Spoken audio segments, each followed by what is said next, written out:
First 10, as always. First 10. We don't go music a lot. I definitely don't go this lane a lot. Whatever's going on between Cardi and Nicki Minaj got to stop. Okay, see, I didn't know there was a. Oh, I they're knew going. Cardi. It was Cardi's week. You know, she dropped something. I think New Nicki's project of dropping her that this they were. week.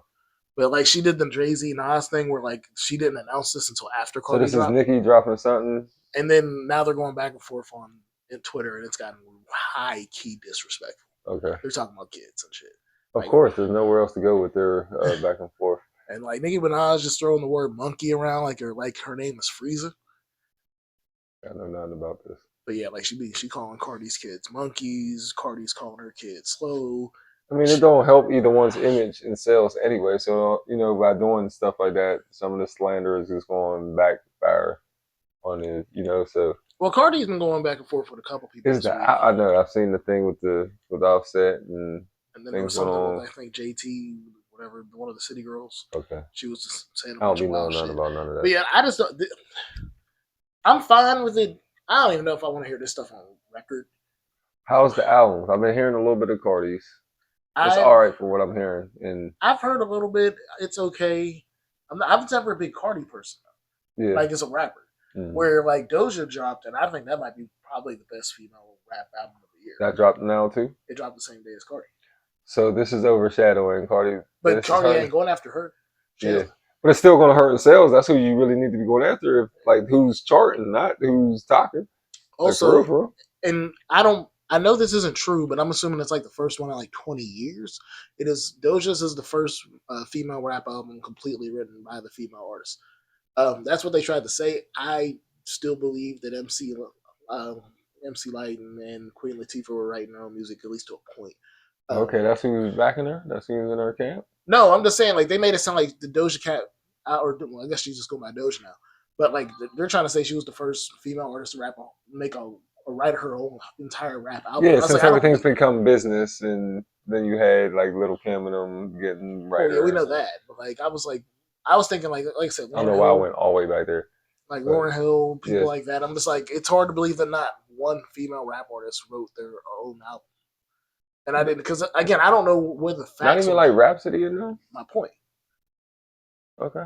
And I'm just like, that's why I'm like, I'm not sure if that's true. It might be mainstream or whatever you want to call it. Yeah. But I'm like, I just can't. I'm not just going to take that as fact. I just haven't been able to prove if it's fact or not. Okay, I'll look into that one.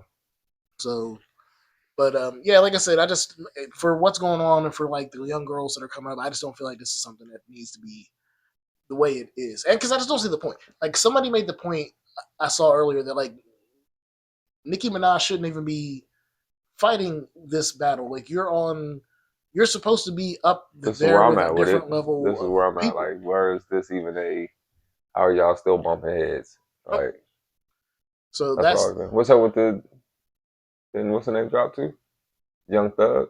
It's okay. Okay, so you ain't saying normally you be a lot. I mean, Young Thug faster to say something about somebody's album. I mean, it's hard to listen to because I just don't know. Like, you know what the wild part for everything was? I have a question about it, but go on. Whenever all this started with Thug's like downfall and some of the other stuff that was going on, Tekashi like piped up out of nowhere, and Tekashi basically said, "Y'all got rid of me, and all these niggas are snitching.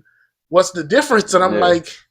Perfect time to come back and be relevant. And I was like, he ain't wrong. Yeah. Mm-hmm. Like I'm like, am I gonna start listening to Tekashi again? No. I was barely listening to him. But are you gonna put Thug in the same box as Tekashi now? And that's where is it Tekashi, Thug, Gunner? Like, is it just that? The thing was, I wasn't listening to Gunner unless he was on something. Still, I wasn't listening to Tekashi unless it was a hit song. Tekashi was growing on me a little bit, but I understood as much as the niggas that was around him understood that this could not be who he really was. Yeah, this was going to come to an end. We all knew that was going to come to a crash. But, like, the end result would put him in that category. We've been riding that wave for a minute. Now you have two people that you can also put over there, arguably. And we're not. We're letting charts go up. There's features. I haven't been listening to none of the guys. I'm just saying the world. I'm not saying us as an individual. I'm just saying Thug's harder because I actually did listen to Thug to a point. Thug album to album has never been like go sit down. So does he have a point? Is my question. But that's it. We'll see. Oh, I mean, again, it's not like to me, it's not the same decision for me because I'm like, if everything comes out to what it is, I'm probably done with Thug because it wasn't nothing I. The problem with Thug is it seems like everybody's still fully willing to work with Thug. Like his album is decked with feature, like that little baby feature. If I was a little baby, that shit would not have happened. I don't care what my label would have had to do to get me off that His is goddamn song. more people's feelings are hurt, but they'll get over it. And is that what we're saying? No, because there's some stuff on them videos that sound like Thug was really snitching. Okay. Like I was just trying to see if there or was. not audio, my bad, because it was phone calls. But it just sounded like some Now stuff. the question I have is, I tried to put together a little piece for the one of the pages. Yeah. And I went, all right, well, let me put the audio from this new album behind this image. And I did the song. I said, let me go to whatever the top song or whatever the new single is off the album. So I went to Ninja or whatever. When I went to it on TikTok, it's saying nigger with the hard R. Is that in the song, or is this people making this rendition? I haven't listened to the whole joint, so I got to figure out what song that is. Because for one, also the numbers are low. Like it's like 2,000 or something people view. So I'm like, this don't seem real. And then when you're playing it, the hook is like something to all these nigger, like super hard R. And I'm like, is this the album that is this the controversy, but no one's talking about it? Am I being fooled? So I didn't. Oh no, but I gotta remember, So like this nigga just dropped the top 5 list where Kanye is still on it. So Hard R has been. It seemed very also surprising Thug's, like that. How Thug raps, I don't think it's the first time he's Hard R because I think Thug. The hook is heavy, like I went to multiple different ones and it still came out with that, and I'm like, this can't be what the single is.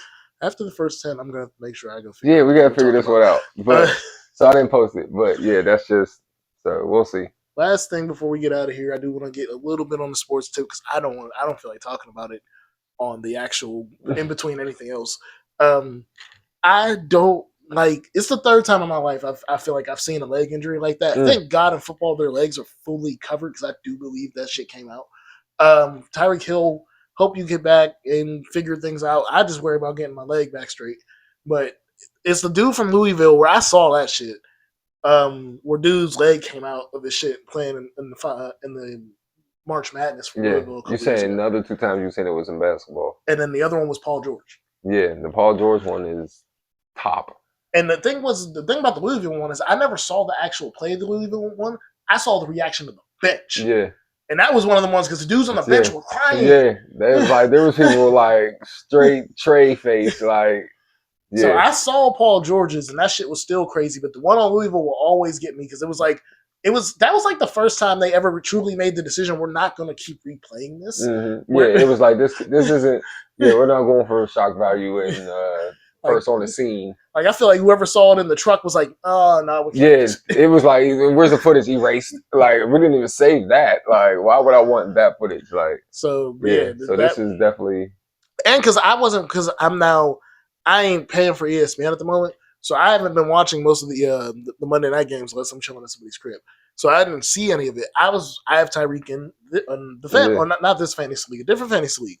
So I'm checking around, looking at my leagues, and because it was close, hop on. It was like, oh, he has some points. It says out. I'm like, what the fuck happened? So I missed the actual play. So I went on to go find out like how did Tyreek get hit? Oh, I was so upset. That was one of the ones where you're upset that you like went to go find something else.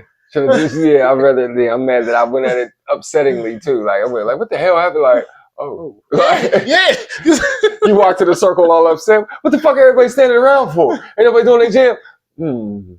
Damn. Like that was me that was coming in all yeah. I can see that. Yeah. So yeah, that's definitely how it reminded me of Bo Jackson 100% though, because like just the non-actual contact, it's like one of them like, oh, that was the weird thing is almost like I don't really blame that. It was contact, but the contact led to something like that. So that was the first thing I seen with Bo Jackson, like in my mind. So like you were saying, coming back and walking and having everything cool with your leg is one thing. Doing it and coming back and doing a career, I might be like, he was a small receiver to begin with. His whole thing is speed. Again, he had Olympic level speed. Yeah. Like I think it's a wrap. Like as far as playing, I mean, they might try to bring him back to do something, but on the other side, because I'd be remiss. This is unfiltered. Aqib Talib, former NFL safety, and I think on TV somewhere right now. He's one of the wilder ones. Remember, he used to snatch chains on the field. He came out and said today that what happened to Tyreek Hill is karma for beating his baby mamas, which I was like, oh, okay. I mean, I knew about all this other stuff. Yeah, too. but I mean, for real, I mean, there's shit you say and there's shit you say. Yeah. Real clear, Keith Talib said that. No. It ain't like I'm just, I feel like I'd be remiss. That was definitely bad timing. I mean, or just. Again, he made it in line with the. I mean, standing on your stance too. So I'm not saying it to say, what he's saying it about is something to be like, why would you? But damn. I mean, Keith Talib used to snatch chains on the football field. I don't know how much Tyreek Hill, even when he gets his shit straight, is going to be willing to go physically figure that out. No, you just let things happen the way they happen, I guess.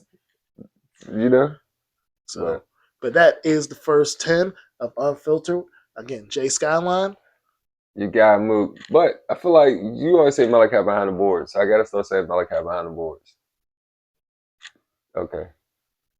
I mean, you just saying I gave you a name. I'm just noticing that it's always been, Skyline and James, and we got Malachi behind the board. I say Mook behind the board sometimes. All right. Because then when I get on here and then I say Mook, I'm like, do they think it's two different people? No. Okay. No, they should be in the know by now. Okay. Not everybody. I'm not. But people over there do. Yeah. So again, hustle. houseofhustle.com. Thank you. And street treats for the streets. And we will see y'all.